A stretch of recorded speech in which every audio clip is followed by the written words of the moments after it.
Perkenalkan, nama lengkap saya Teresa Kocepita Joya Ganggur. Saya akrab disapa Joya. Saya dari kelas keperawatan 2025A. Program studi Sarjana Keperawatan, Fakultas Ilmu Kesehatan, Universitas Katolik Indonesia Santo Paulus Ruteng. Baik, pada video kali ini saya akan menjelaskan masalah lingkungan, terlebih khusus pencemaran sampah yang terjadi di lingkungan kita. Nah, di sini saya mengangkat masalah terkait dengan pencemaran sampah. Dengan membahas masalah ini, saya harap masyarakat dapat memahami dampak buruk sampah serta terdorong untuk mengubah kebiasaan hidup menjadi lebih peduli dan bertanggung jawab terhadap lingkungan dan lain sebagainya. Nah, yang pertama saya akan menjelaskan apa itu pencemaran sampah. Pencemaran sampah adalah kondisi ketika lingkungan tercemar oleh limbah padat yang berasal dari aktivitas manusia, baik rumah tangga, industri, maupun kegiatan lainnya, sehingga menurunkan kualitas lingkungan dan membahayakan makhluk hidup. Nah, kemudian apa yang kita ketahui tentang sampah? Sampah adalah sisa kegiatan manusia ataupun proses alam yang sudah tidak digunakan lagi dan dibuang karena dianggap tidak memiliki nilai guna. Sampah dapat berasal dari aktivitas rumah tangga, industri, perkantoran, maupun pertanian, ataupun kegiatan lainnya. Berdasarkan sifat ataupun jenis sampah, sampah dibedakan menjadi 4. Yang pertama sampah organik, sampah anorganik, sampah B3, dan juga sampah residu. Yang pertama saya akan bahas berkaitan dengan sampah organik. Sampah organik adalah sampah yang berasal dari makhluk hidup dan mudah terurai secara alami. Contohnya adalah sisa-sisa makanan, sayuran dan buah busuk, daun, ranting, dan lain sebagainya. Kemudian yang kedua adalah sampah anorganik. Sampah anorganik adalah sampah yang sulit terurai dan membutuhkan waktu yang sangat lama untuk hancur di alam. Contohnya plastik, kaca, kaleng, gam, styrofoam, dan lain sebagainya. Kemudian yang ketiga adalah sampah B3. Sampah B3 atau bahan berbahaya dan beracun. Sampah B3 adalah sampah yang mengandung zat berbahaya dan dapat membahayakan kesehatan manusia serta lingkungan.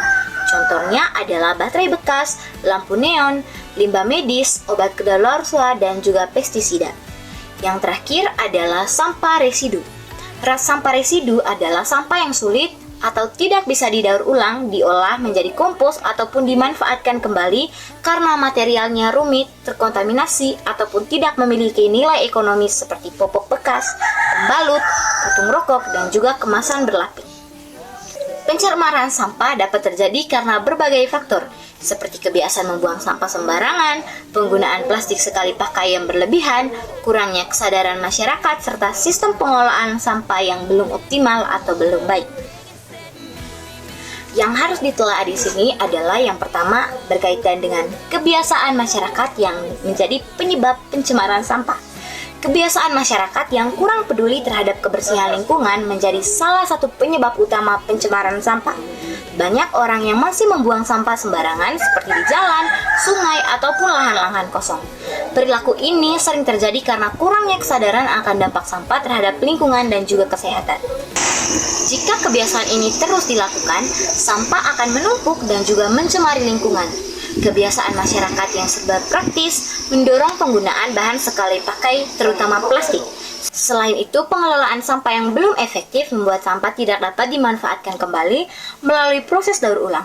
Kondisi ini menyebabkan volume sampah terus meningkat dan memperparah pencemaran lingkungan. Kebiasaan membuang sampah sembarangan menunjukkan rendahnya kesadaran masyarakat terhadap pentingnya menjaga kebersihan dan kelestarian lingkungan. Jika kebiasaan ini terus dibiarkan, dampaknya tidak hanya dirasakan oleh individu, tapi juga oleh masyarakat luas dan juga generasi yang akan datang.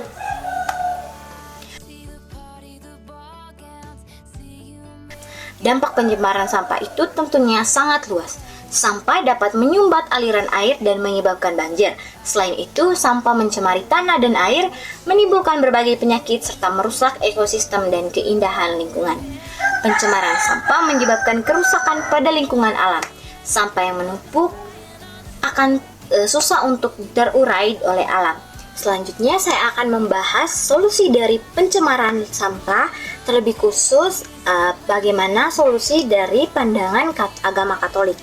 Yang pertama adalah menghayati manusia sebagai penjaga ciptaan alam. Nah, dalam iman Katolik, manusia dipanggil untuk menjaga dan juga merawat ciptaan alam. Oleh karena itu, manusia harus bertanggung jawab terhadap apa yang telah dilakukan. Manusia harus sadar bahwa ia adalah ciptaan yang dikhususkan untuk menjaga ciptaan Allah. Mengelola sampah dengan baik merupakan bentuk tanggung jawab iman terhadap alam sebagai karya Tuhan. Yang kedua adalah pertobatan ekologis. Gereja Katolik mengajak umat untuk melakukan pertobatan ekologis, yaitu perubahan sikap dan juga perilaku terhadap lingkungan. Mengurangi sampah dan tidak membuang sampah merupakan wujud pertobatan tersebut. Yang ketiga adalah hidup sederhana dan tidak konsumtif. Ajaran Katolik menekankan hidup yang sederhana, menghindari gaya hidup berlebihan dan penggunaan barang sekali pakai, membantu dalam mengurangi timbulnya sampah. Yang keempat, menjaga kebersihan sebagai ungkapan iman. Lingkungan yang bersih mencerminkan sikap hormat kepada Allah dan kasih kepada sesama.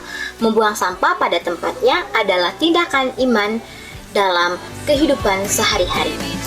Nah, sekian saja penjelasan saya berkaitan dengan masalah lingkungan, khususnya pencemaran sampah. Saya harap video ini dapat bermanfaat bagi teman-teman sekalian. Oleh karena itu, saya mengajak kita semua untuk menerapkan adanya sikap untuk tidak membuang sampah sembarangan dan juga menerapkan sistem mengelola sampah. Saya pamit undur diri, sekian dan terima kasih.